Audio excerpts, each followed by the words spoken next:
Donc tout d'abord, je suis Sylvain Guignon, je travaille au pôle épargne de Bourse Direct et donc je vais vous présenter le contrat d'assurance vie et on fera aussi quelques petits points de précision sur le contrat de capitalisation. Je serai également assisté de Faisal Abbassi qui est notre personne dédiée justement au contrat Bourse Direct Horizon et Bourse Direct Vie. Peut-être que c'est des contrats que vous connaissez déjà, donc il sera amené à répondre plus en détail sur les spécificités de ces contrats. Pour ma part, je me contenterai de toute la partie réglementaire. Sur les questions, on essaiera d'y revenir à la fin.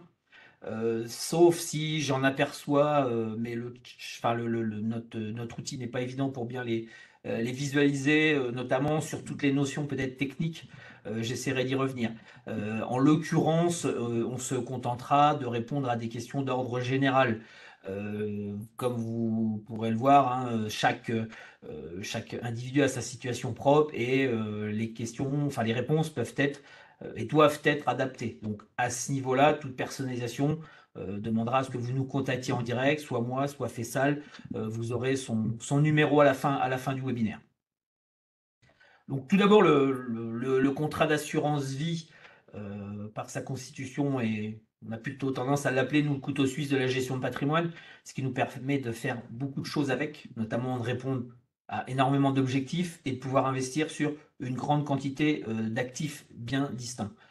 Et le succès, on le voit, puisque l'encours à décembre 2022 était de 1885 milliards, ce qui représentait effectivement un tiers du patrimoine financier des Français. On parle bien de patrimoine financier, sachant qu'un autre tiers, ce sont des dépôts courants ou à terme, et le dernier tiers, ce sont tous les titres financiers qui peuvent être détenus en direct à travers les comptes titres ou autres, ou toutes les PME, enfin les sociétés personnelles. Et ce qui en fait effectivement le placement préféré des Français, de par tous ces avantages, mais avantages sur lesquels on reviendra. La décomposition, donc dans un premier temps, définition et intérêt de l'assurance vie, deux parties, notamment l'assurance vie en cas de vie, ça c'est effectivement la gestion du contrat qui est faite. Bon, je reviendrai sur toutes les notions essentielles. L'assurance vie en cas de décès, donc ça c'est, vous verrez qu'en plus d'avoir des avantages dans le cadre enfin, de la gestion au quotidien pour vos avoirs financiers, eh bien vous bénéficiez également d'avantages dans la transmission. Et puis je ferai un quatrième point qui est le point supplémentaire par rapport au précédent webinaire, c'est une première approche sur le contrat de capitalisation, puisque c'est un produit qui se rapproche fortement de l'assurance vie. Vous pourrez le voir par ailleurs. Entrons rapidement dans le vif du sujet. La définition propre. L'assurance vie, donc, est un contrat par lequel l'assureur s'engage à verser à un bénéficiaire un capital ou une rente en échange d'une prime. Voilà, ça, c'est la chose la plus simple. Maintenant, effectivement, dans ce contrat d'assurance vie, nous avons plusieurs parties. D'abord, l'assureur est une entreprise réglementée notamment par le Code des assurances et agréée. Il couvre le risque et s'engage à verser les prestations en cas de réalisation de ce dernier. Donc le risque, effectivement, dans le cadre de notre opération, c'est le décès du souscripteur, enfin le décès de l'adhérent, pardon. Et donc dans ce cadre-là,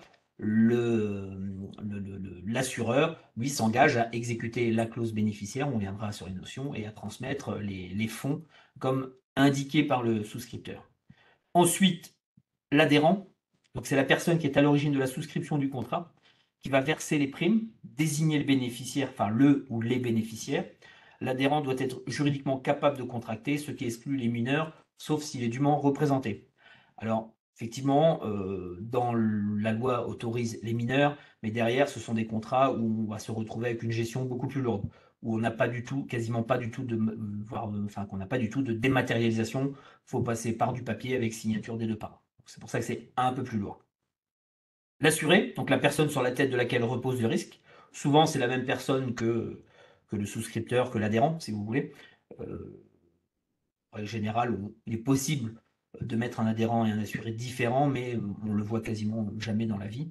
Et le bénéficiaire, enfin le ou les bénéficiaires, c'est celui qui, s'il est vivant au décès de l'assuré, touchera donc les sommes ainsi constituées sur son contrat.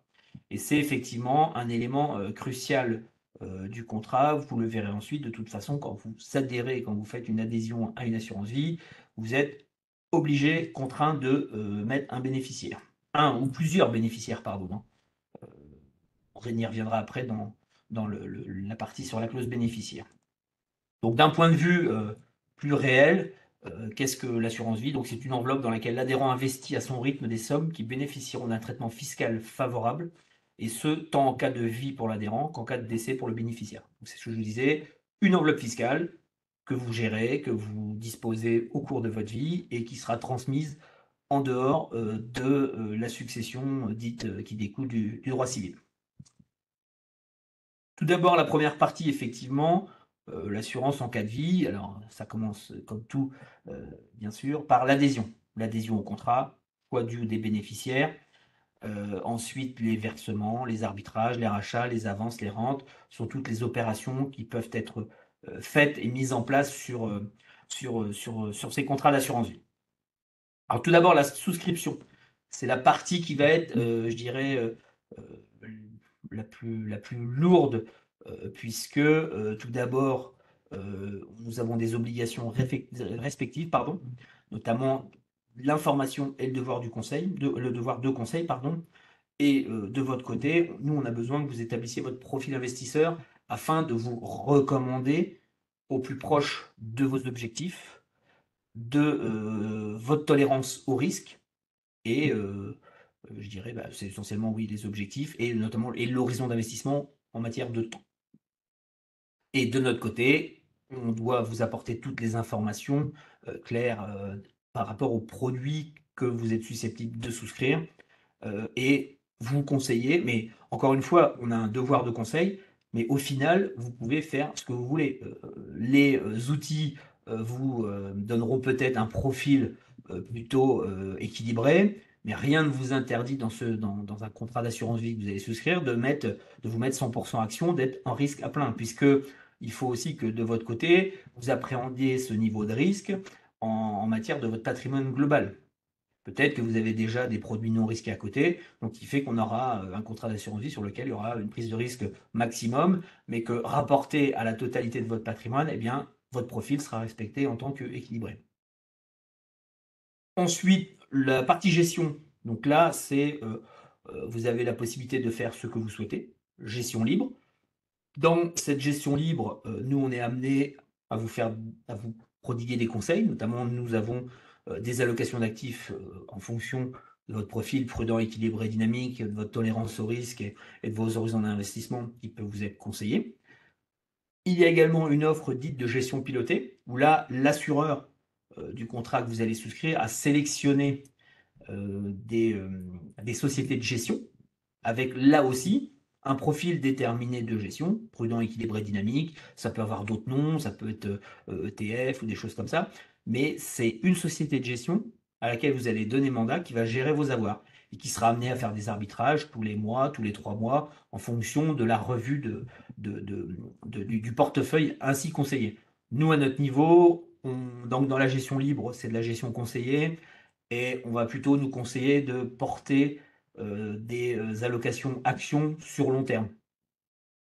L'horizon d'investissement de tous les fonds actions avec un risque qui peut aller de 5 à 7 et de 5 ans.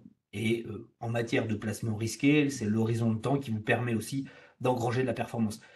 Si vous prenez des placements risqués et que votre horizon d'investissement est de 2 ans, c'est pas du tout adapté. Voilà.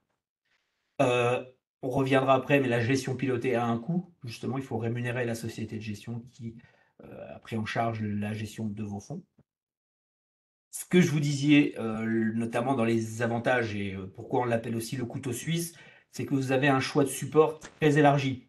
Alors peut-être que certains d'entre vous ont connu il y a très longtemps les contrats dits monosupport, où vous n'avez que le fonds, ce qu'on appelle le fonds en euros, qui est l'actif sans risque de la compagnie. Donc pour vous, le capital est garanti à chaque 31/12 avec les intérêts qui se rajoutent, sont eux aussi garantis à chaque fin d'année, ce qu'on appelle l'effet cliquet. Et cette garantie repose sur la tête de l'assureur. Sachant qu'à l'époque de ces contrats monosupport, vous aviez des rendements sur ces produits au-delà de 6%, ce qui n'est plus vu depuis 20 ou 30 ans. Et donc se sont ouverts maintenant ce qu'on appelle des contrats dits monosupport, plus multisupport, pardon. Ou à côté du fonds en euros traditionnel, vous avez une multitude d'unités de compte dans lesquelles vous pouvez investir. Et il y a même, depuis peu, on a ce qu'on appelle des fonds euro croissance, où là, la garantie de l'assureur va plutôt être sur une période de 8 ans et à hauteur de 80% du capital, ce qui va leur permettre à eux de prendre un peu plus de risques pour pouvoir générer une rémunération supérieure, notamment au fonds en euros.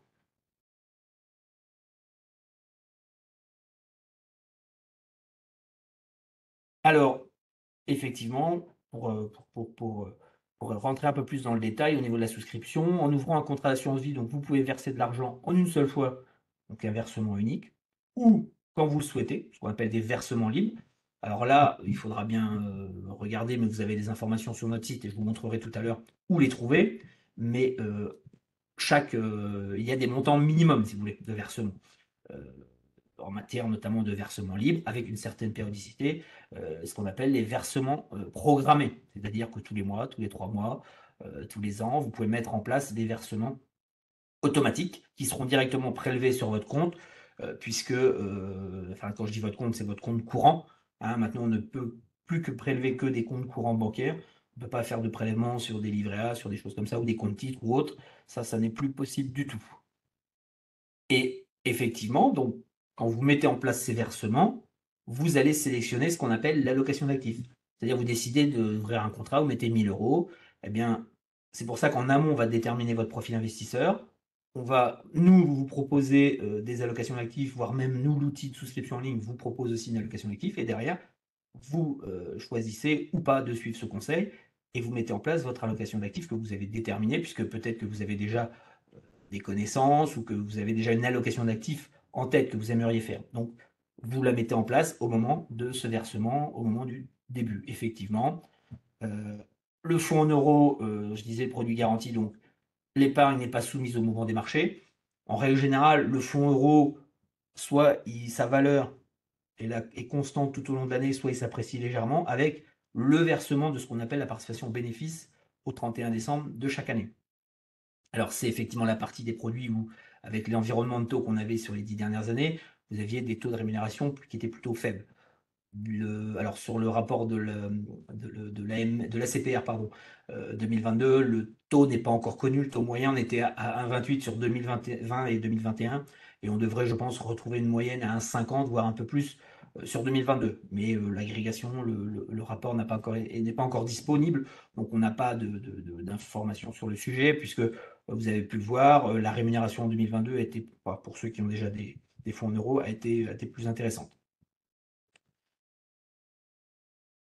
Et les unités de compte, c'est là où vous disiez effectivement un choix varié de supports, secteur d'activité, géographique, offrant une espérance de gain supérieure au rendement du fonds en euros, mais l'épargne n'est pas garantie et effectivement, vous pouvez perdre de l'argent euh, puisque seul le fonds garant euro est garanti. Vous avez aussi des supports immobiliers qui sont éligibles dans ces contrats d'assurance vie, où là aussi on a un horizon d'investissement, l'immobilier, on est plutôt à 10 ans, sur lequel il n'y a pas de garantie en capital. Et pour le tableau ici résume, je dirais en gros, vous voyez le niveau de risque, avec en bas le moins risqué, qui est le fonds en euros, avec des rendements en baisse. Ça, c'était vrai encore jusqu'à l'an dernier. Euh, Maintenant, effectivement, comme on est sur des stocks assez importants, la remontée des taux, de taux de rendement de ces fonds pourra prendre un peu plus de temps que la remontée des taux d'intérêt directeurs, si vous voulez. Je vous ai indiqué tout à l'heure le fonds en euro croissance, effectivement, qui est je dirais un fonds en euros avec une prise de risque un petit peu supérieure, puisque, comme je vous disais, la garantie est à 80%. Enfin, ce que j'ai en tête, hein, vous avez une garantie à 70, 80, 90% du capital sur une durée de 8 ans, ce qui permet d'espérer des rendements supérieurs au fonds en euros, puisque la prise de risque va être supérieure. Et puis les unités de compte, au-delà qui présentent les niveaux de risque les plus importants, mais qui peuvent avoir un potentiel de rendement assez intéressant. Comme toujours, les performances passées ne préjugent pas des performances futures, pardon. Mais je citerai toujours un fonds Action Monde de Comgest, hein, qui est une société de gestion qui a plus de 30 ans. Le fonds d'ailleurs a 32 ans d'existence. C'est un fonds qui, bah, comme l'année dernière, la moyenne des marchés actions a perdu 20%, le fonds a perdu 20%. mais au 31 décembre de 2022, pardon, c'est un fonds qui faisait 10% de performance moyenne par an. Voilà, sachant que la condition, c'est d'être investi pleinement pendant 10 ans. On y reviendra après. Un petit graphique d'ailleurs pour illustrer, notamment c'est sur les versements programmés. Pardon. Ensuite, toujours dans l'étape de l'adhésion, le choix de la clause du bénéficiaire, pardon. Donc, effectivement, elle est primordiale. Si vous ne mettez pas de clause bénéficiaire, l'assureur ne pourra pas, je dirais, ouvrir l'adhésion, puisque c'est une condition sine qua non. Donc, comme on le disait tout à l'heure, c'est une enveloppe fiscale. L'assureur, lui, en contrepartie des fonds que vous allez lui remettre, il doit exécuter cette clause bénéficiaire et verser les fonds constitués aux bénéficiaires au décès du souscripteur adhérent. Là aussi, sur la clause, vous verrez que dans les documents, vous avez des clauses types, mais on peut aussi vous accompagner sur des clauses démembrées, sur des choses comme ça. On a des modèles qui peuvent nous permettre de faire moult choses. Et puis, dans une clause bénéficiaire, on peut rédiger aussi que la clause bénéficiaire, on la trouve chez le notaire à telle adresse. Voilà, hein, vous pouvez vraiment faire tout ce qu'il est possible. Le cas du bénéficiaire acceptant, je ne détaillerai pas plus, mais sachez que c'est une possibilité que je n'ai jamais rencontrée en 15 ans de métier, où effectivement, du vivant du souscripteur, qu'il en informe le bénéficiaire et sur accord des deux personnes, d'accepter cette clause bénéficiaire. Bon, derrière, ça limitera fortement la gestion, puisque il ne sera plus possible de faire des rachats, des avances ou autres. Donc voilà, j'ai pas encore vu de situation où le cas d'être bénéficiaire acceptant avait un intérêt. Donc pour moi, c'est pas quelque chose qui a un intérêt. Donc je l'ai mis là, mais c'est juste pour l'indiquer, sachant que ce bénéficiaire, de toute façon, bénéficie aussi de la faculté de renonciation. On n'a pas l'obligation d'accepter un héritage ou le bénéfice d'un contrat d'assurance vie. Ça, c'est quelque chose qui existe, mais là aussi, c'est quelque chose que je n'ai jamais vu. Mais sachez que dans les textes, cela existe. Ensuite, donc, une fois que là, on a fait donc le versement initial, on a fait l'allocation d'actifs, on a rédigé notre clause bénéficiaire, donc on a pu ouvrir notre contrat d'assurance vie. Donc, pour, je dirais, des raisons d'investissement progressif, on a la possibilité derrière de faire ce qu'on appelle les versements libres. Sachant que ces versements libres, vous les faites là encore à votre choix. Vous pouvez remettre sur l'allocation d'actifs que vous avez déjà mis en place ou en choisir une toute autre. Sachant que toutes ces opérations maintenant sont faites en ligne avec les accès clients que vous avez sur vos contrats, que c'est prélevé effectivement directement. Alors, la solution du virement existe toujours, mais franchement, on va la déconseiller puisque dans ce genre d'opération, vous allez faire des virements sur des comptes sur lesquels il y a des milliers d'écritures quotidiennes. Donc, on va donner un peu plus de travail à l'assureur. Dans l'idée, il faudra qu'il recherche et il faudra que vous fournissiez une preuve de virement. Donc, et je constate pardon, que tous les banquiers ne fournissent pas forcément d'avis de virement en tant que tel, et qu'il n'est pas toujours évident d'avoir une preuve de virement. Donc sur ça, prélèvement sur un compte courant, ça marche très bien. C'est l'assureur qui gère et qui vous informe quand vous serez prélevé. Sachant que à côté de ces versements libres, je l'évoquais, les versements programmés, ce qui va être notamment si vous investissez sur des actifs risqués, le conseil le plus éminent, c'est de faire des versements programmés. Parce que ça vous permet de rentrer à différents niveaux de marché. On le verra après, il y a une petite slide. Là aussi, vous choisissez vos supports. Comment dirais-je? Là, c'est essentiellement, donc là, c'est obligatoirement un prélèvement, puisque le versement programmé, c'est quelque chose que met en place l'assureur. Donc pour ça, ça ne peut se faire que par prélèvement. Alors, on rend compte généralement mensuel, trimestriel, semestriel, annuel, les versements programmés. Ce qui va être le plus utilisé, pardon, c'est le versement mensuel, effectivement, mais que par souci de diversification et par rapport au minimum que vous pourrez rencontrer de versements programmés et par support ensuite, peut-être qu'il est plus judicieux de faire un versement trimestriel puisque le versement sera plus important et donc pourra investir sur 4-5 supports alors que sur l'équivalent du versement mensuel, vous pourrez faire seulement 2 supports. voilà, c'est dans l'optique de diversification où on peut également être amené à ajuster la périodicité des versements programmés.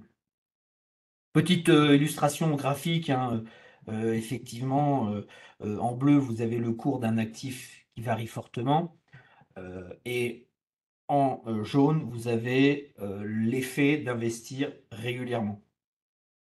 Régulièrement, qui vous permet d'éviter toutes ces fortes variations euh, dans le cours de l'année. Et c'est surtout, enfin, c'est pas éviter ces fortes variations, mais c'est justement au moment où vous faites votre investissement, si vous êtes sur un point haut de marché, eh bien la performance risque de mettre du temps à passer positive. Et si vous êtes sur un point bas de marché, là vous aurez une performance exceptionnelle, mais qui sera juste le fruit du hasard, puisque vous aurez la chance de rentrer à un plus bas sur les marchés actions notamment. Donc c'est pour ça que moi, nous, on est incapable de déterminer quand les marchés sont très. Enfin, si actuellement on est assez haut par rapport à la situation économique, mais est-ce que cela veut dire que le marché va baisser? On ne le sait pas. Alors, en gros, hein, les études statistiques le montrent sur longue période. Chercher justement à timer ce marché, c'est-à-dire à trouver le point d'entrée idéal sur longue période, enfin sur un investissement 5-10 ans, comme les investissements aux actions sont recommandés, ça sert strictement à rien. Et c'est pas ça qui fera améliorer la performance. D'autant plus que, en règle générale, nos allocations sont faites avec des fonds communs de placement. L'idée, c'est d'aller sélectionner des gérants qui affichent de bonnes performances sur 5-10 ans, puisque c'est vraiment les horizons de temps sur lesquels vous allez pouvoir extraire de la performance, hein. Je reviens à mon comme Gesmond, hein. Sur 5 ans, bah, il est seulement à 7% de moyenne. Mais sur 10 ans, c'est 10%. Alors, en l'occurrence, ce sont des performances passées, mais comment dirais-je, les évolutions technologiques nous laissent à penser qu'on est capable de refaire la même chose sur les 10 prochaines années, sachant que ça ne sera pas un long fleuve tranquille. Et pour en illustrer, vous trouverez ici effectivement le CAC 40. Le CAC 40, alors c'est le dividende réinvesti brut, c'est-à-dire que il y a pas de, on regarde pas la fiscalité. Donc comme vous pouvez le voir, on est passé de 8 000 à 22 000 en 10 ans, ce qui fait une performance moyenne annuelle de 10%. Et ça, c'est en étant investi régulièrement. Nous, ce qu'on constate, c'est que effectivement, sortir d'un marché quand on pense être à un point haut, ça c'est assez facile à faire, mais derrière, c'est re-rentrer sur ce marché. Puisqu'en règle générale, les anticipations, enfin souvent, on loupe une bonne partie du premier train de hausse, et ce qui, bah, justement, sur les horizons de 5 ans, 10 ans, bah, vous verrez que vous ferez moins bien que si vous étiez resté investi intégralement sur les supports actions. C'est pour ça que nos recommandations sont vraiment d'être capable d'encaisser à -20, -30 une mauvaise année, parce que bah là, vous le voyez, hein, on a le début 2020, mars 2000, on a un mouvement fort qui, vous voyez, en 2020, on est revenu à des niveaux de 2016. Et sachant que, voilà, le retour à la normale fait que bah, la performance moyenne sur ces 10 ans, c'est 10% par an. Alors j'ai une question assez complète là sur la clause bénéficiaire, je reviendrai plus à la fin. Sachant que, comme je vous l'ai dit, quand on tombe dans la personnalisation, je vous invite plutôt à nous contacter.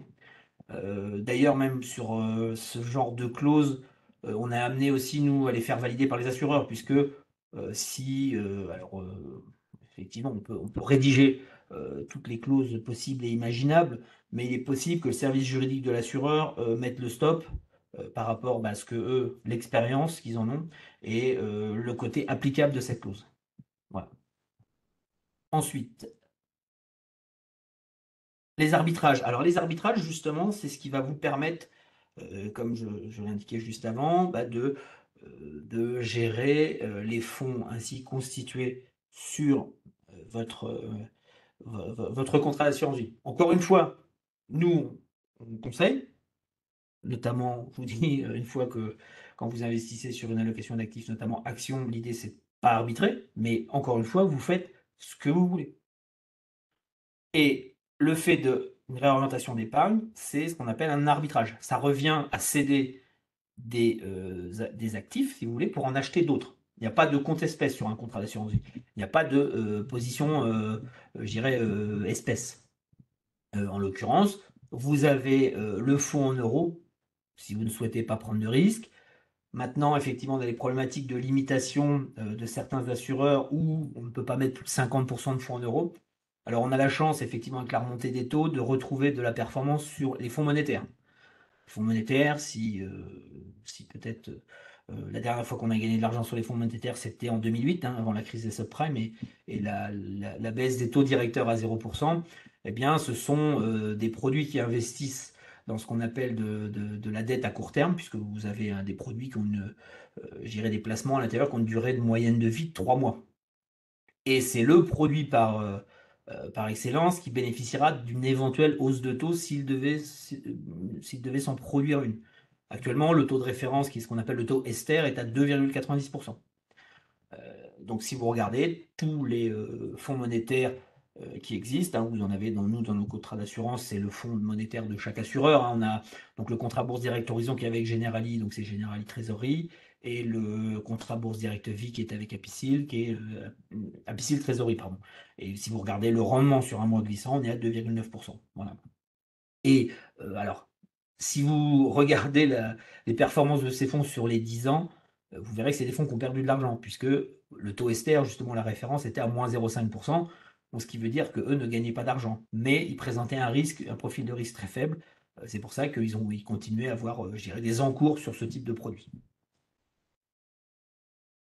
Alors, les arbitrages, effectivement, ce sont ces réallocations d'actifs, comme on peut le dire. Vous avez également la possibilité, alors en fonction de ce que vont offrir les contrats, des options, on va dire, d'arbitrage automatique, où effectivement, on peut choisir une sécurisation des plus-values.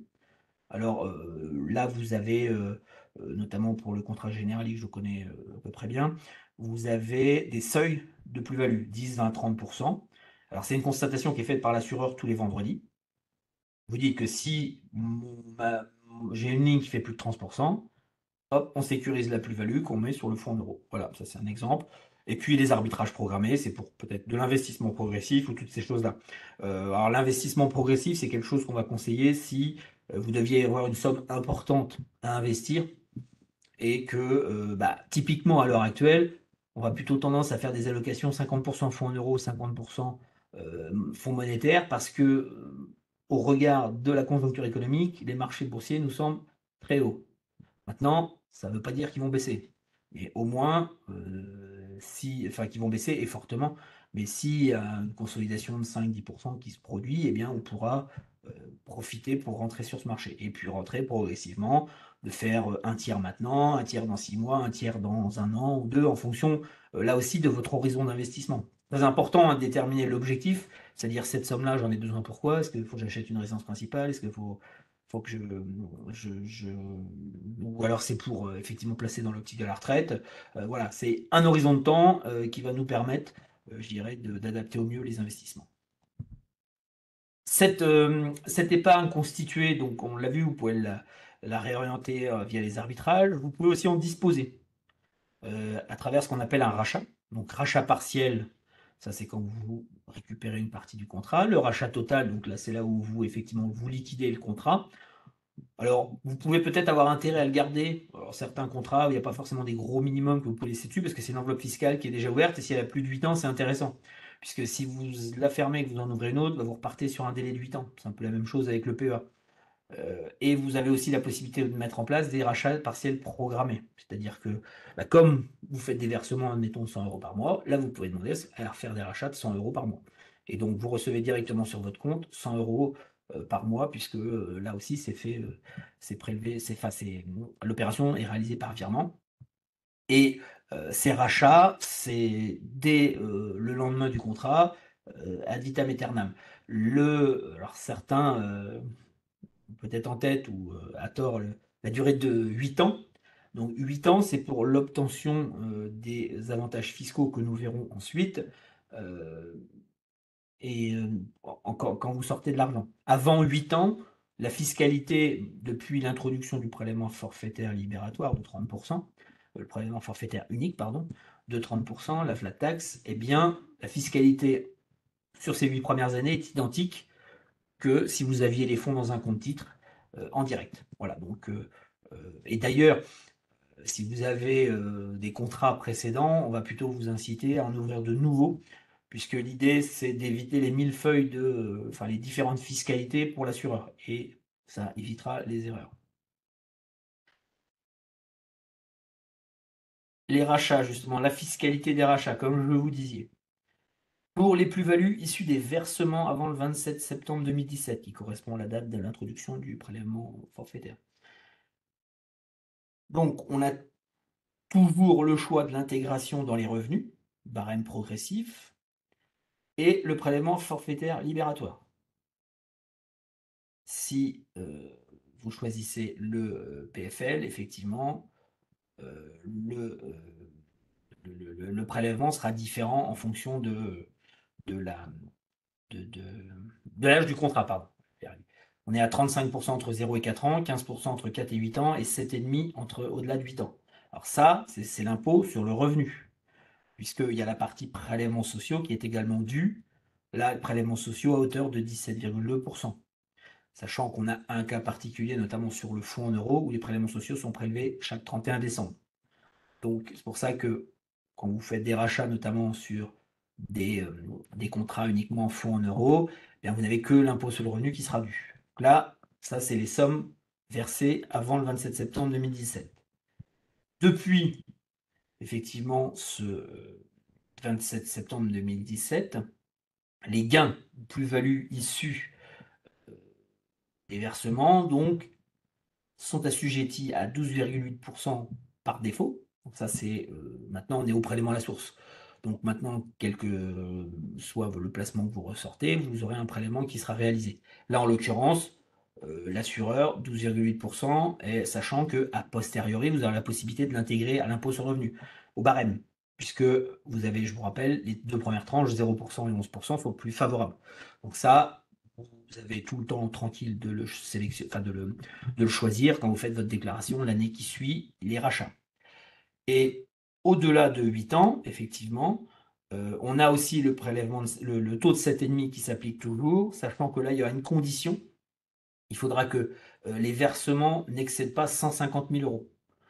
Si vous avez, depuis le 27 septembre 2017, versé plus de 150 000 euros sur une assurance vie, eh bien, quand vous ferez un retrait, il y aura un prorata qui sera taxé à 7,5 et le reste à 12,8%. Là aussi, les assureurs donc, vous produisent toutes ces informations dans l'imprimé fiscal unique que vous avez, sachant que la fiscalité est déclenchée uniquement par les rachats. Si vous ne touchez pas au fond et que vous faites des arbitrages, vous faites des versements sur votre contrat, vous n'aurez aucune fiscalité. C'est le principe de l'enveloppe fiscale. Peut-être vous connaissez aussi le plan d'épargne en action, c'est la même chose. À partir du moment où vous ne sortez pas de fonds de cette enveloppe, il n'y a pas du tout de fiscalité. Un petit exemple pour le calcul justement des droits, notamment de l'impôt sur le revenu, pardon, en cas de rachat, puisque ce que j'ai oublié de mentionner, c'est que après 8 ans, il y a aussi un abattement de 4 600 euros de produits pour une personne seule et 9 200 euros pour un couple. C'est-à-dire que là, c'est uniquement, dans le cadre de l'assurance vie, ce sont uniquement les gains qui sont fiscalisés.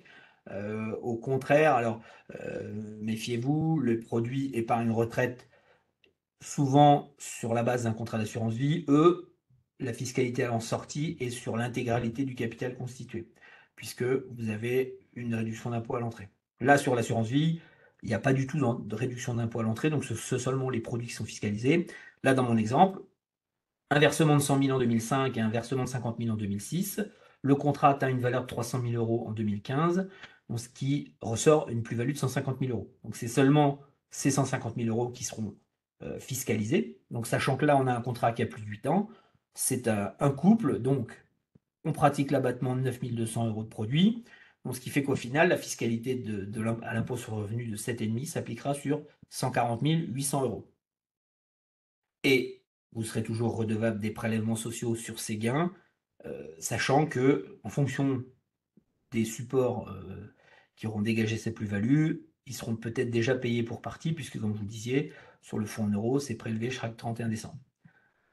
Ça, c'est le résultat final. Dans la pratique, l'assureur chez qui vous faites un rachat, lui, il ne sait pas si vous avez un, 2, 3, 20 contrats d'assurance vie et si vous avez fait d'autres rachats par ailleurs.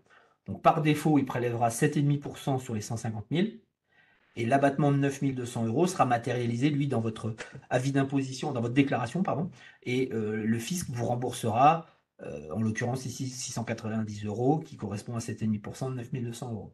Voilà, mais attendez-vous à ce que ce soit l'intégralité des gains qui soient fiscalisés chez l'assureur, puisque lui n'a pas connaissance, n'a pas la capacité de gérer cet abattement. Un autre dispositif qui existe, c'est ce qu'on appelle les avances, où eh bien, vous avez besoin d'argent, mais vous souhaitez rester investi dans votre contrat. Donc là, vous allez faire une demande auprès de l'assureur de vous avancer. Alors c'est plafonné, ça peut aller de 60 à 80%, je crois, le maximum du montant, sachant que c'est une avance, donc vous devrez la rembourser et qu'elle est soumise à taux d'intérêt. Bon, là, sur le thème des avances, sauf à avoir des placements particuliers qui seraient bloqués, hein, puisque, comme je vous disais tout à l'heure, les fonds sont toujours disponibles, sauf à ce que vous ayez souscrit sur des placements spécifiques avec un blocage. Ça aussi, on en rencontre dans l'assurance vie, sachant que c'est pas forcément ce que nous allons préconiser, mais il est possible que vous ayez ce genre de produit. Donc dans ce cas-là, l'avance peut peut-être être intéressante, sachant qu'il faut vous attendre à un taux d'intérêt qui pourrait être assez important et qui varie de toute façon au gré des taux d'intérêt.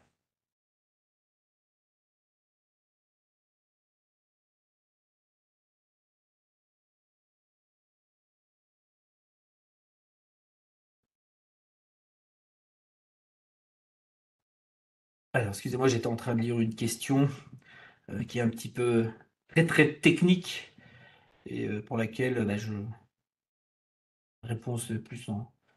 Je vous invite à nous contacter vraiment sur ce sujet-là parce que effectivement, c'est à partir du moment où vous expatriez, vous êtes plus assujetti aux prélèvements sociaux. Mais c'est quelque chose qui pourra prendre énormément de temps à être reconnu et à être appliqué par l'assureur. Vous avez des contraintes que, effectivement, de déclaration et de prouver votre non-résidence. Pour passer à la suite. Là aussi, ce contrat d'assurance vie, vous pouvez en demander la transformation en rente viagère.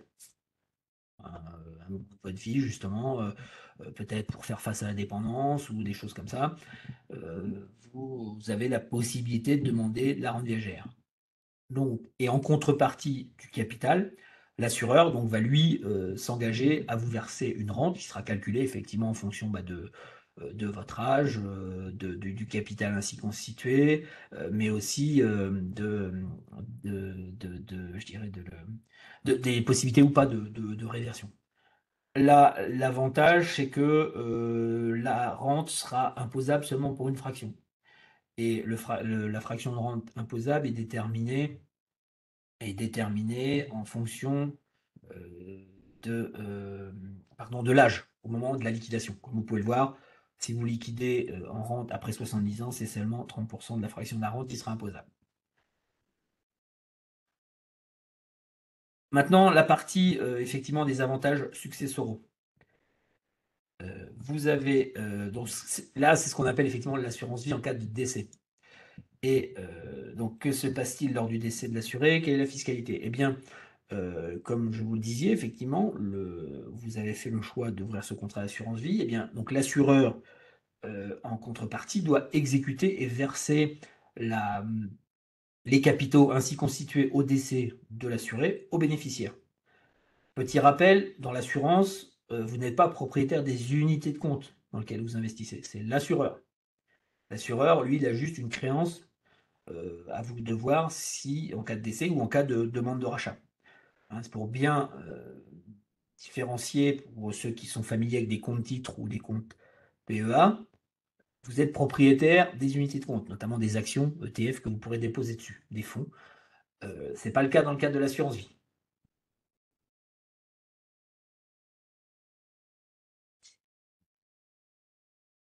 Alors, comme je vous disais, donc les sommes ne feront pas partie de la succession.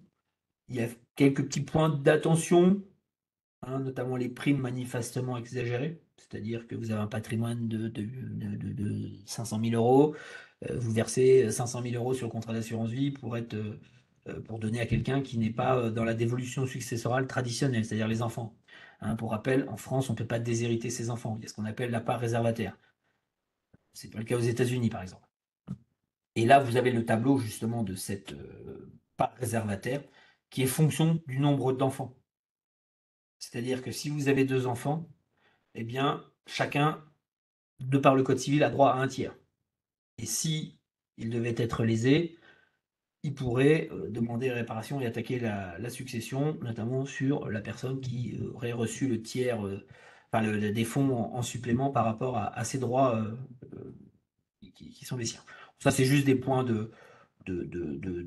pour attirer l'attention, mais là aussi, c'est des choses qu'on a très très peu rencontrées. La fiscalité, alors j'ai une question, je vais répondre comme ça, mais je répète. Compte titre, vous êtes propriétaire de toutes les unités de compte et autres que vous mettez dedans, pas dans l'assurance vie. Une action dans un compte titre, vous êtes propriétaire, une action dans une assurance vie, c'est l'assureur qui est propriétaire. Voilà.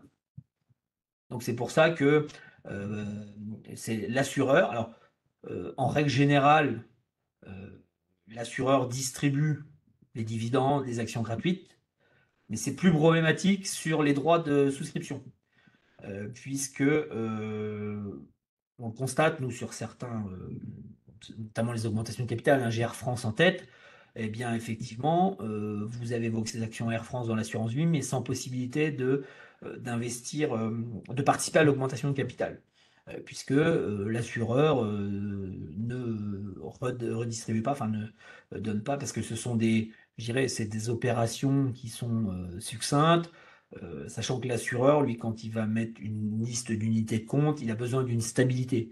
Il a besoin de savoir que ces unités de compte sont disponibles 10 ad vitam aeternam euh, pour la gestion de ce contrat. Et toutes les contraintes qui découlent du code des assurances notamment. Notamment, ne cherchez pas d'ETF sur les commodities, enfin, sur pardon, les matières premières. C'est interdit dans l'assurance vie, donc vous n'en trouverez pas, ça va la peine de chercher. La fiscalité en cas de décès, revenons à nos moutons. On va constater deux situations, notamment pour tous les versements faits avant 70 ans et les versements faits après 70 ans. La grosse partie des avantages, c'est avant 70 ans, puisque alors, la liquidation du contrat d'assurance vie, pour rappel, se fait toujours hors succession. C'est l'assureur qui va verser les sommes aux bénéficiaires. Maintenant, sur le calcul des droits pour tout ce qui est versement avant 70 ans, un abattement de 152 500 euros par bénéficiaire, et ensuite, toujours par bénéficiaire, une taxation à hauteur de 20% pour la part jusqu'à 800 000, et au-delà de 800 000, 31,25%. Voilà, ça c'est un barème bien spécifique, parce que les versements qui sont faits au-delà de 70 ans, on est d'accord que c'est traité toujours hors de la succession, mais le calcul des droits se fait à l'aide du barème des droits de succession. C'est ce qu'on appelle le barème des droits de mutation à titre gratuit, qui est utilisé dans les donations, dans les successions, et qui est utilisé aussi pour la partie des versements au-delà de 70 ans. Et là, pour tous ces versements-là, vous avez un abattement de 30 500 euros au moment du décès. Un seul et unique abattement. Le calcul, lui, le calcul des droits se fait sur le montant des versements. C'est-à-dire que vous versez 100 000. Enfin, il y a un exemple après, donc je reviendrai, ça sert à rien d'en parler plus en détail pour le moment. Voilà mon exemple. Bon, j'ai toujours pas arrivé à le présenter correctement pour pas trop brouiller les pistes. Là, en l'occurrence, c'est donc une personne qui fait 320 000 euros de versement avant 65 ans. Ces 320 000 euros donc, sont doublés. 308 000 euros de plus-value en 2005. En 2015, il fait un nouveau versement de 200 000. Donc, ces 320 000 versés en 2005 étaient devenus 640 000 en 2015, auquel on ajoute 200 000, 840 000, et là, la performance derrière est de 50% sur ces 840 000, ce qui fait 420 000 euros de nouvelle plus-value. Donc, au moment du décès, le contrat vaut 1 260 000, sachant que on est bien d'accord qu'il y a 520 000 euros de capital et 740 000 euros de plus-value. Donc, la taxation va être décomposée en deux parties. La partie des versements avant 70 ans, qui représente effectivement le 320 000 euros qui ont doublé, puis ensuite on fait 50%. Donc 1 960 000, pardon. 960 000 sur lequel effectivement chaque bénéficiaire bien, a droit à 192 000 et le calcul des droits se fera sur 192 500 auquel on retire cet abattement de 152 500 euros. Donc ce qui fait que les droits seront calculés à hauteur de 39 500 euros pour 20%, soit 7 900 euros de droits par bénéficiaire pour récupérer 192 000 euros bruts. Sur la partie des versements après 70 ans, donc là, c'est le complément, donc c'est-à-dire il y a eu 200 000 euros de versés, ces 200 000 euros ont produit 50% d'intérêt, donc 100 000 euros. Eh bien, chaque bénéficiaire donc, a droit à 60 000 euros, ça c'est le montant brut auquel il a droit. Pour le calcul des droits, eh bien, on va prendre uniquement le montant des versements. Donc là, c'est pas 300 000, mais 200 000 qui va servir, et auquel on va défalquer ces 30 500 euros d'abattement. Sachant que là, on a 5 bénéficiaires, je ne l'ai pas précisé, c'est 2 enfants, 3 petits-enfants, ce qui va représenter 33 900 euros par tête. Et ces 33 900 euros, on va utiliser pour calculer les droits le barème des droits de mutation à titre gratuit, sachant que c'est un barème qui s'articule en grande partie à 20%. Entre, de mémoire, c'est 100 000 à 1,8 million. Voilà, donc on peut le résumer à 20% pour le montant qui sont présents là dans notre exemple. Voilà en l'occurrence. Donc, sachez que à ce niveau-là, tous ces calculs, les assureurs sont là pour vous accompagner, pour nous également. Enfin voilà, et de toute façon, quand il y a le versement d'un contrat d'assurance vie, il y a tout un tas de documents qui sont envoyés justement par rapport aux déterminations de tous ces abattements, puisque, pour rappel, vous pouvez avoir 20 contrats d'assurance vie, il n'y aura qu'un seul abattement de 152 500 euros par bénéficiaire et qu'un abattement de 30 500 euros. Voilà. Un petit point sur le contrat de capitalisation. Alors, je ne sais pas si vous connaissez ce contrat de capitalisation, mais en l'occurrence, ça n'est pas un contrat d'assurance vie car il ne repose pas sur la couverture d'un risque. Il ne dépend pas de la durée de vie du souscripteur, mais il est régi par le Code des assurances, notamment article L132.1 et suivant, et dispose des mêmes atouts que l'assurance vie, donc hormis la clause bénéficiaire et la fiscalité en cas de décès. À la base, donc le contrat de capitalisation produit à durée déterminée, généralement 8 ans, entre 8 et 30 ans, prorogeable. C'est comme un contrat d'assurance vie. En règle générale, quand on souscrit un contrat d'assurance vie, on part sur une durée viagère, mais on peut bien déterminer, on peut dire 8 ans. Et de toute façon, le contrat est reconduit tacitement. Là aussi, le contrat de capitalisation, une enveloppe donc, qui repose sur le code des assurances, donc c'est également nos assureurs qui proposent des contrats d'assurance vie et des contrats de capitalisation.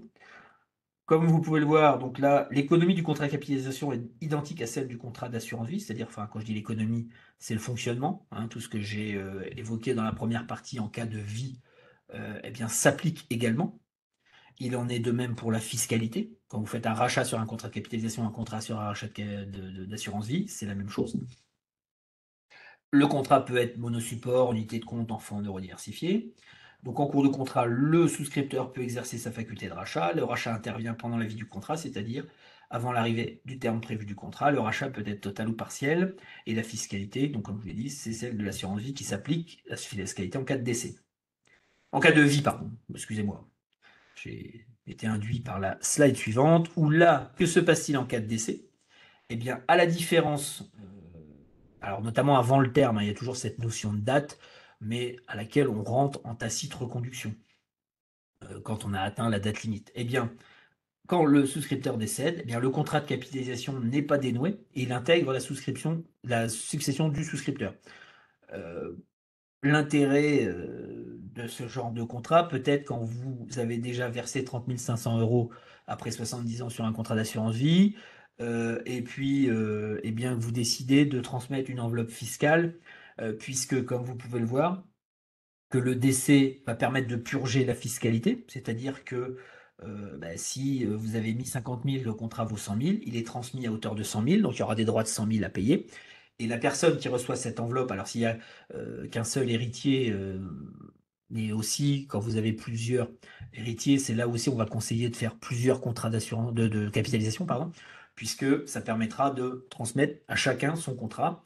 Le contrat, eh bien, l'assureur procédera à la modification du nom du titulaire du contrat et lui, il bénéficiera de l'antériorité fiscale, c'est-à-dire que, eh bien, dans mon exemple, il a reçu 100 000, eh bien, s'il retire de l'argent, eh bien, les gains ne seront calculés que sur la base de 100 000 €. Et puis donc, comme je vous disais, hein, taxation au droit de succession sur la valeur vénale au jour du décès, puisque comme de l'assurance vie, comme de l'assurance vie, pardon, comme un compte titre, comme de l'immobilier, comme voilà, le contrat de capitalisation va rentrer, lui, dans l'actif successoral. Alors, le contrat de capitalisation peut faire l'objet d'une donation, que ce soit de votre vivant, ou même une donation qui peut se faire en démembrement, mais là, il conviendra de bien rédiger les actes auprès du notaire. Donc, encore une fois, vous restez le gérant du contrat et bénéficiez des revenus. Le nu propriétaire ne peut pas lui disposer du capital. Mais en l'occurrence, c'est plus une donation qui intervient. Je dirais qu'il faut bien peser le pour et le contre à un moment où vous faites des donations de votre patrimoine, enfin vos besoins futurs. Là aussi, donc au moment de la donation, bon, taxation en droit de donation, ça c'est normal comme une donation classique, hein, que ce soit une somme d'argent ou autre. Les intérêts latents sont purgés, comme même chose que mon exemple tout à l'heure, hein. Euh, C'est-à-dire que mon contrat de 50 000 est donné pour 100 000 et que, eh bien, une fois que le titulaire aura le contrat, ses gains seront calculés sur la base de 100 000. Et là aussi, petite spécificité, mais que j'aborderai pas plus en détail, c'est qu'une personne morale peut souscrire un contrat de capitalisation. Là où une personne morale ne peut pas souscrire comment dire, une assurance vie, eh bien, le contrat de capitalisation, c'est possible pour une société sous certaines conditions. Notamment, en grande partie, c'est l'objet social. Si vous n'avez pas la possibilité dans l'objet social de acheter tout instrument financier, eh vous ne pourrez pas le faire. Et puis, après, vous avez les conditions de par l'assureur. Alors avant les questions, je voudrais. Alors ma conclusion, hein, c'est réglementairement, il faut afficher effectivement les inconvénients et les avantages de ce produit. Ensuite, je reviendrai aux questions et Fessal pourra être en support sur certaines questions plus spécifiques à nos contrats. Commençons par les inconvénients. Effectivement, en dehors du fonds en euros, qu'il est plus, plus possible, en fonction de certaines compagnies, d'investir à hauteur de 100%, eh bien, tout le reste des supports sont en risque de perte en capital. Sachant que je l'ai dit, la parade à ce risque, c'est le temps. Le temps et une prise de risque, je dirais, en regard de votre tolérance de ce risque, justement. Frais élevés en fonction des supports investis et du mode de gestion. Euh, Alors ces derniers temps, la volonté des législateurs était de rendre transparent, je dirais, et de montrer tous les frais, puisque là, dans un contrat d'assurance vie, vous allez avoir les frais de gestion de l'assurance vie, du contrat. Là, c'est l'assureur pour gérer le contrat qui vous facture un certain montant sur lequel nous retouche nous une partie en tant que conseiller, courtier, pardon. Et vous avez dans chaque support que vous êtes amené à investir, vous avez des frais sous-jacents. Des frais sous-jacents qui peuvent aller de 0,30, 0,40, 0,50 sur tout ce qui est tracker, hein, les produits qui répliquent les indices, à des 3% sur 2, 3% sur des fonds de gestion action, puisque là, il y a un gérant qui va faire des choix, qui va rencontrer les entreprises dans lesquelles il investit. Donc, ce qui fait effectivement que, en plus de ces frais de gestion, alors sachant que pour vous, quand vous recevez votre situation annuelle et quand vous consultez votre contrat, tous ces frais sont déjà débités. Hein, la performance d'un gérant quand il fait Quand il affiche 20%, son fonds, c'est qu'il a fait 23 s'il est à 3% de frais de gestion. Ensuite, alors là, c'est la partie justement assurance vie où l'inconvénient, c'est que le contrat est intransmissible du vivant du souscripteur. Au contraire, effectivement, du contrat de capitalisation, comme on a pu le voir, sachant que vous n'avez pas les avantages successoraux sur le contrat de capitalisation. Les supports immobiliers dans lesquels vous pourriez investir restent imposables à l'impôt sur la fortune immobilière, sachant que là aussi, dans la situation que l'assureur vous envoie, si vous avez fait la demande parce que vous êtes assujetti à l'IFI, il vous ressort la valeur déclarable pour votre contrat. Le taux d'imposition, 12,8% avant 8 ans et après 8 ans pour la partie des primes qui excède 150 000 euros. Voilà, sachant que là aussi, hein, vous avez toujours la possibilité, si vous avez une tranche marginale inférieure, de imposer en dessous, pardon. Sortir en rente viagère, donc je l'ai dit, l'aliénation du capital, ça c'est dans les inconvénients, mais là aussi, ça reste un choix qui est délibéré, que vous pouvez faire ou pas. Lorsque le dénouement sous la forme de rente viagère, celle-ci est imposable pour fraction, donc là oui aussi, ça reste un inconvénient, puisque tous ces capitaux ne sont pas en franchise d'imposition. Et les prélèvements sociaux sont retenus au fil de l'eau sur le fonds en euros. Là, effectivement, ça a maintenant plus de 10 ans. Hein, je crois que c'était en 2011 que ça a été introduit, où, au moment où l'assureur verse les produits, la participation au bénéfice, pardon, eh bien, effectivement, les prélèvements sociaux sont retenus. Pour la partie des avantages, pas de plafond de versement, des minimums, mais qui peuvent être très faibles en fonction des contrats que vous pourriez choisir. Pas d'imposition sur les arbitrages, hein, c'est comme quand vous faites un acheté ou un achat, enfin une vente pardon, dans votre PEA. Vous avez des arbitrages qui ne font pas de tournée de compteur, il n'y a pas de gain de dégagé puisque la fiscalité ne s'appliquera uniquement quand vous sortez des fonds. Disponibilité totale du capital à tout moment, donc ça c'est ce que je vous disais, hein. Certains banquiers, enfin, pour avoir des gens au téléphone, ont l'impression que les fonds sont bloqués 8 ans, mais c'est pas du tout le cas, hein. Il n'y a pas de blocage, c'est juste qu'effectivement au bout de 8 ans, vous avez les pleins avantages fiscaux. Et là aussi, deuxième idée reçue, il n'est pas obligatoire de clôturer au bout de 8 ans. Euh, Votre contrat, vous pouvez le conserver justement par rapport aux avantages de transmission que vous pourriez obtenir, puisque si vous avez fait des versements avant 70 ans. La seule chose que vous pourriez peut-être faire, c'est chaque année utiliser les abattements de 4 600 euros ou 9 200 euros de produits, sachant que ce qui veut dire que depuis 2017, on a une fiscalité qui aura tendance à augmenter, puisque si vous êtes amené à reverser sur les contrats, au-delà de 150 000 euros, le taux sera plus de 7,5, mais de 2,8%. Toujours sur un prorata. Euh, Donc oui, seule la part des intérêts compris dans le rachat est imposée en cas de retrait sur le contrat. Là aussi, c'est un avantage à mettre en rapport à ce que je vous disais tout à l'heure sur l'épargne retraite, où là, l'épargne retraite, c'est la totalité du capital constitué qui est fiscalisé, puisque vous avez eu une réduction d'impôt à l'entrée. Vous avez un choix très large de nombreux supports, hein, on le voit de mémoire, le contrat généraliste, vous devez avoir 300 supports.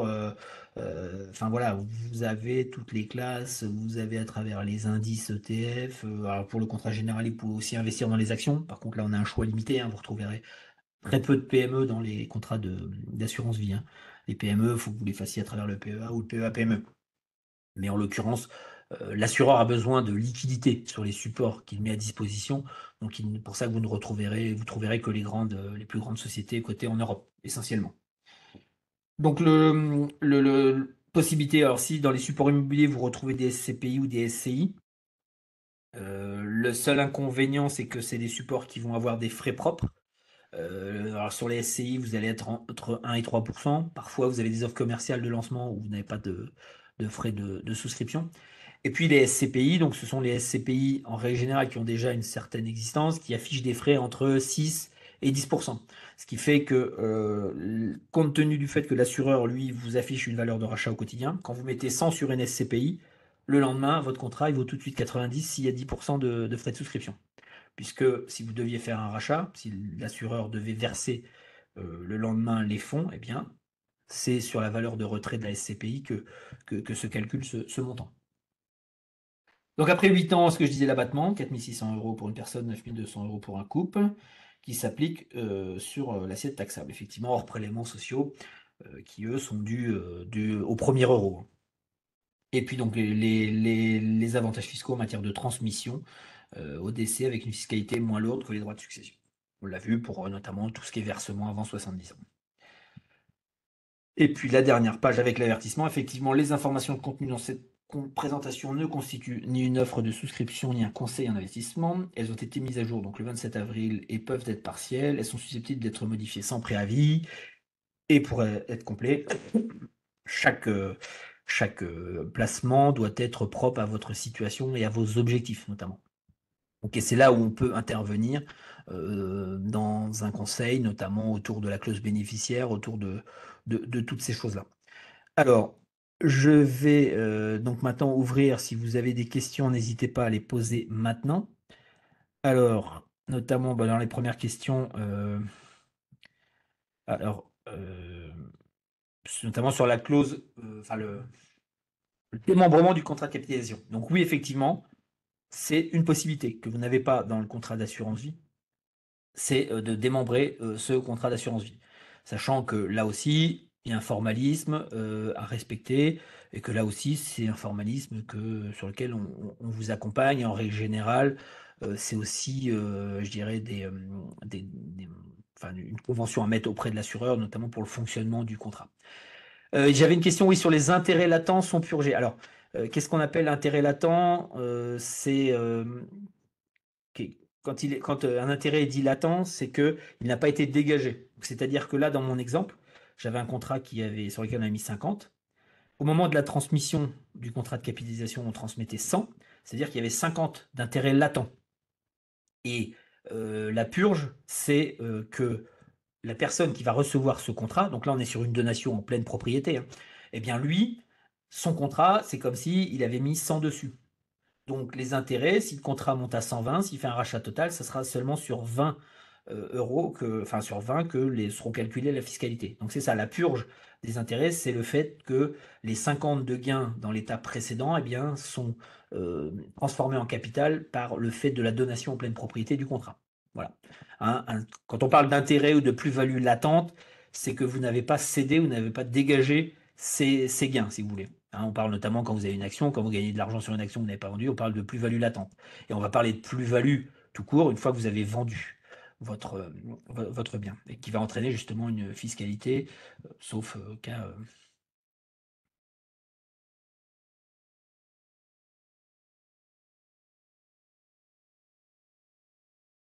Alors je parcours les questions, hein. Notamment une question sur le fait de ne pas ouvrir l'intérêt d'assurance vie avant d'avoir plafonné son PEA.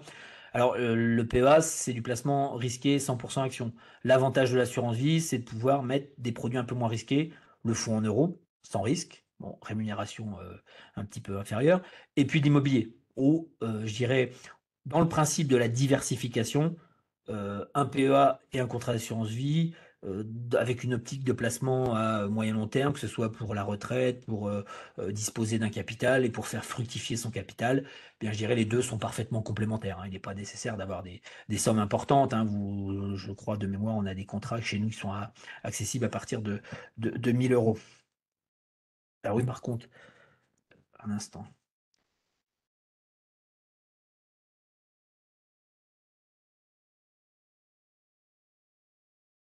Alors, je continue de parcourir les questions. Alors, j'avais question sur la clause bénéficiaire.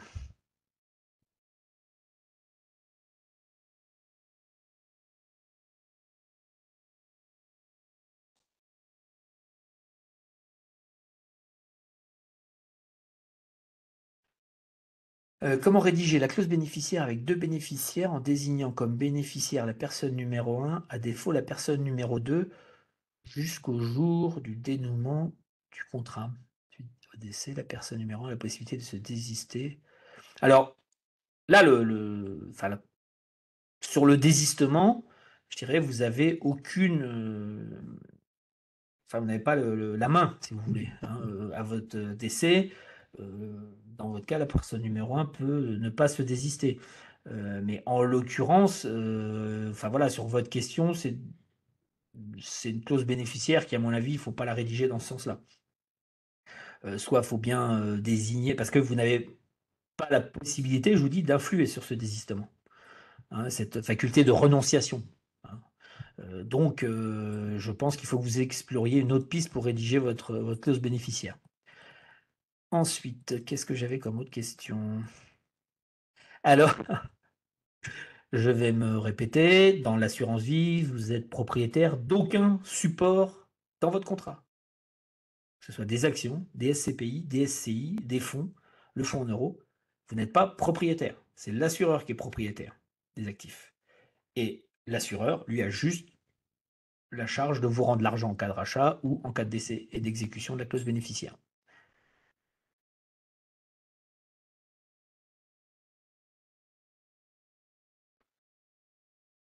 Alors, j'ai aussi là une question sur les clauses bénéficiaires démembrées. Alors, effectivement, là aussi, on est amené, hein, on travaille avec des services juridiques qui nous ont rédigé, sur lesquels on a des modèles. Donc là, n'hésitez pas à nous contacter, je vous montrerai comment après, pour qu'on vous aide sur le sujet et pour qu'on vous envoie notamment ces documents. Bon, a priori, j'ai pas de grosses questions, pas d'autres questions, donc n'hésitez pas.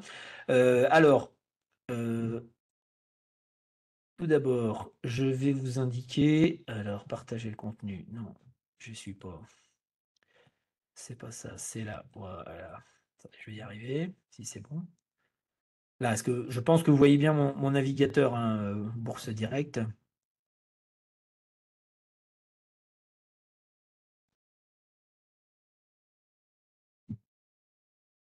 Alors, attendez, j'ai perdu. Donc vous avez la partie épargne ici.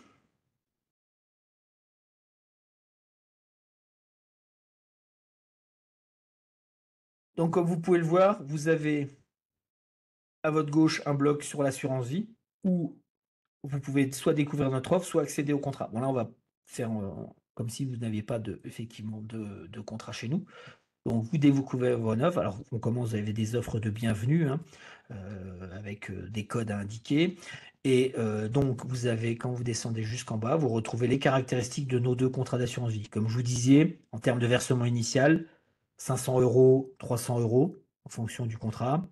Vous avez ensuite les minimums par support, les minimums de versement, sachant que derrière, si vous voulez faire des actions, des ETF, c'est plus le contrat Generali qui va être indiqué parce que c'est celui sur lequel vous avez tous ces produits éligibles, ce qui n'est pas le cas du contrat Apicil.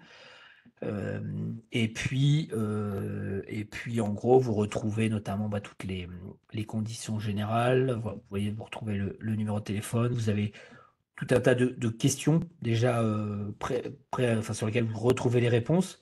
Vous pouvez effectivement adhérer totalement en ligne. Vous avez, si vous voulez rentrer un peu plus en détail, euh, la gestion libre, bon ça c'est par défaut dans tous les contrats. Vous avez les mandats de gestion pilotée. Voilà, si vous voulez, vous voyez, on retrouve notamment des NCA pour le contrat Generali. Et vous avez du Lazare, du ETF Horizon, donc vous avez un mandat ETF. Et vous avez Natixis avec multipoche. Donc là aussi, en découvrant, vous retrouvez toutes les informations. L'ensemble des supports disponibles, donc vous voyez ce que je vous disais tout à l'heure, les titres vifs, il n'y en a pas sur Bourse Direct Vic et le contrat Apicil, vous les retrouvez chez Bourse Direct Horizon à partir de 2500 euros. Pour le reste, effectivement, d'un contrat à l'autre, ce qui peut varier, c'est en fonction, si vous avez vous déjà identifié des supports, certains seront plus éligibles sur un contrat que sur l'autre. Voilà, donc là, vous avez toute l'information. Vous pouvez demander à être appelé. Vous pouvez effectivement, depuis ce site, retrouver toutes les informations. Comme je vous disais, effectivement, pas de frais sur versement, pas de droit d'entrée et de sortie, donc sauf sur certains supports, notamment les supports immobiliers, pas de frais d'arbitrage. Et les frais de gestion du contrat sont à 0,75%, sachant que vous retrouvez ça. Alors, attendez, je sais qu'il y a. Je ne suis pas descendu jusqu'en bas. Non, c'est vrai, c'est sur chaque contrat. Alors,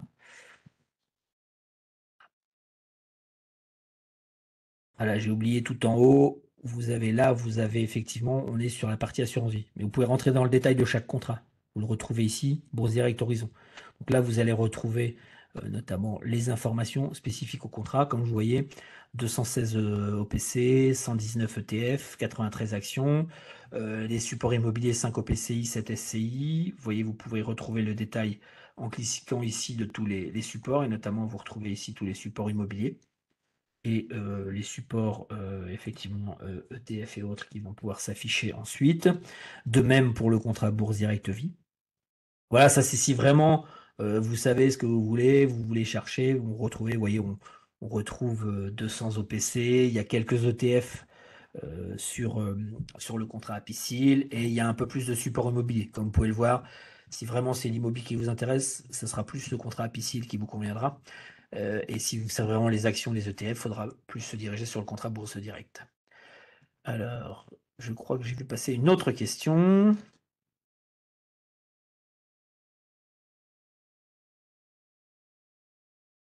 Alors, la question, c'est comment signaler, faire enregistrer au fisc le bénéfice d'une clause bénéficiaire démembrée.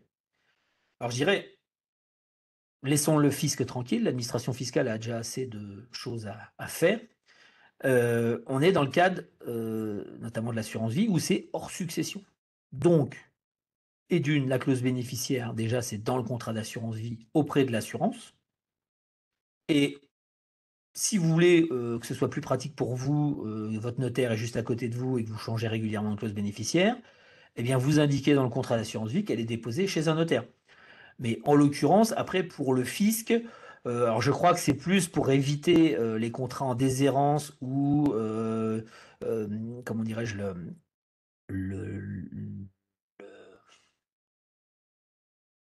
il y a un complément pour que le nu propriétaire ne soit pas taxé au décès du usufruitier. Alors là aussi, côté pratique, je vous avouerai, comme c'est la partie contrat de capi qui est un peu moins connue, il n'y a pas de raison puisque normalement le démembrement a été enregistré, que ce soit auprès de l'assureur ou autre. Donc, il n'y a pas de raison. L'assureur, lui, s'il est informé de ce démembrement, il renseignera comment dirais-je, le contrat au bénéfice du propriétaire sans n'occasionner de taxation. Là, en l'occurrence, si vous l'avez vu, c'est que voilà, il faut bien enregistrer que tout le monde soit informé, et notamment c'est l'assureur. Le fisc, lui, là, je ne sais même pas comment il est susceptible d'intervenir, puisque sur les successions, à partir du moment où vous faites votre déclaration, ça c'est hors succession. C'est, je dirais, comment dirais-je, les bénéficiaires qui, au moment du dépôt de la déclaration, n'auront pas à mentionner. Puisque, de toute façon, si l'administration fiscale devait leur demander, eh bien, il y a l'acte de démembrement qui fait foi. Voilà, là, je vous avouerai que normalement, enfin voilà, c'est pour ça que enfin, tous ces démembrements ou autres il y a un formalisme important à respecter, que ce soit essentiellement auprès de l'assureur, pour justement éviter ce genre de choses. Après, effectivement, le premier abord, votre question me faisait penser au contrat en déshérence. Mais là aussi, nous sommes là pour éviter ce genre de choses. En règle générale, quand on a des clauses bénéficiaires, nous derrière, on va accompagner l'assureur pour l'exécuter au mieux. C'est pour ça aussi que les clauses bénéficiaires, euh, comment dirais-je, quand vous voulez préciser une personne, il est important de mettre l'ensemble de ses prénoms, sa date de naissance, son lieu de naissance, son domicile, au moment où vous rédigez votre clause.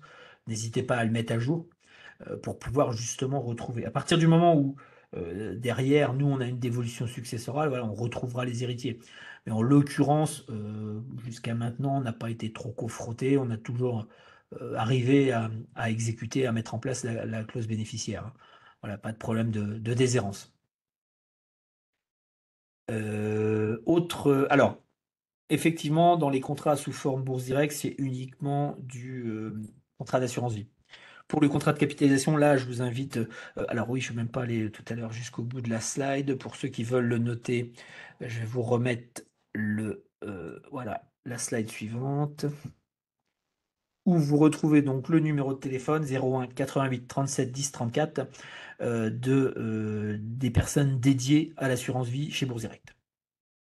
Voilà, notamment à travers les contrats Bourse Direct Vie, Bourse Direct Horizon que vous retrouvez sur le site. Maintenant, si vous voulez effectivement regarder, explorer un peu plus en détail le contrat de capitalisation, il conviendra de nous contacter. Et pour cela, donc, le pôle épargne de Bourse Direct, maintenant qui s'est étoffé il y a 2 ans par le rachat d'un cabinet de conseil en gestion de patrimoine, a son propre site euh, et que vous retrouvez. Attendez, je vais. Voilà, donc là, c'est le site Bourse Direct, hein, qui est sur la partie épargne assurance vie. Eh bien, le deuxième cadre en bleu ici que vous avez, sur lequel vous pouvez effectivement faire des demandes de la défiscalisation, du placement retraite, de l'immobilier, les FCPR, et vous accédez aussi au site épargne. Donc là, vous retrouvez donc le site épargne de Bourse Direct sur lequel les produits sont classés soit par objectif, placé épargné, retraite, prévoyance, immobilier, où vous retrouvez, alors notamment des grandes actualités, c'est la retraite, la prévoyance, donc le PER. Vous allez retrouver ici les PER qui sont commercialisés et sur lequel on sera amené à faire un prochain webinaire. Mais vous retrouvez aussi, vous voyez, assurance vie et capitalisation. Sachant que dans le cadre de la capitalisation, vous retrouvez l'équivalent chez tous les assureurs en contrat d'assurance vie. Mais en l'occurrence, alors là aussi, hein, il n'y a pas de frais sur versement, les frais de gestion 0,75%, même si là, ce sont les frais affichés par les assureurs. En règle générale, il y a toujours un pouvoir de négociation. Voilà. Mais sur le contrat d'assurance de capitalisation, pardon, je vous invite ici, vous voyez en haut, vous avez le numéro de téléphone du pôle épargne, 01 56 88 40 44. Vous pouvez demander, soit faire un formulaire de demande de contact ou de demande de rappel. Voilà. N'hésitez pas, précisez vos demandes, on vous rappelle. On essaie d'être, je dirais, réactif. Maintenant, là, actuellement, on est sur la période, notamment au travers des déclarations de revenus, puisqu'on a notamment toute cette partie optimisation fiscale qui nous occasionne beaucoup de services après-vente dans ces périodes. Donc, vous inquiétez pas si on ne vous rappelle pas sur le champ, sachant que dans l'idée, c'est que vous preniez comment dirais-je, votre temps pour être sûr et d'avoir tous les tenants et les aboutissants lorsque vous souscrivez votre contrat d'assurance vie ou votre contrat de capitalisation. Sachant que dans les deux cas, vous avez le délai de rétractation de 30 jours. C'est-à-dire que même si vous avez signé, c'est pour ça que certains assureurs ne mettront pas en place l'allocation d'actifs que vous avez choisi dès le premier jour du contrat, mais seulement une fois à la fin du délai de renonciation. Voilà en l'occurrence. Alors je crois que j'ai vu passer une autre question. Un instant, je reviens.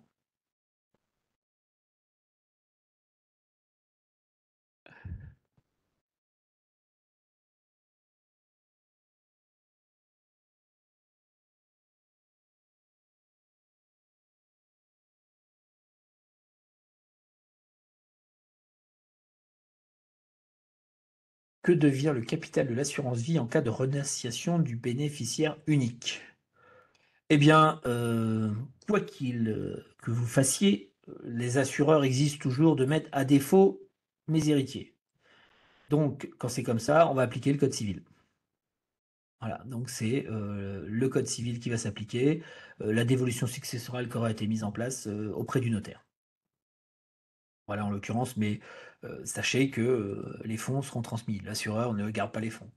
Le problème de la déshérence, c'est sur des très vieux contrats, sur des personnes qui n'avaient pas forcément de descendants. Et en l'occurrence, voilà, quand nous on est amené à compléter une clause bénéficiaire, je vous dis, l'assureur nous contraint toujours à mettre cette petite note à défaut mes héritiers.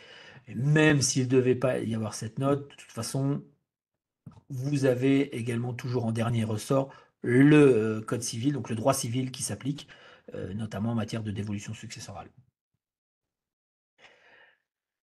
Alors, quelle heure il est déjà? Il est déjà 8h20. Donc, je vous remercie. J'ai pas d'autres questions a priori. Je vous invite effectivement, quand les questions sont un peu plus personnelles et autres, à vraiment nous contacter en particulier parce que on n'aura pas forcément tous les tenants et les aboutissants pour vous répondre avec exactitude.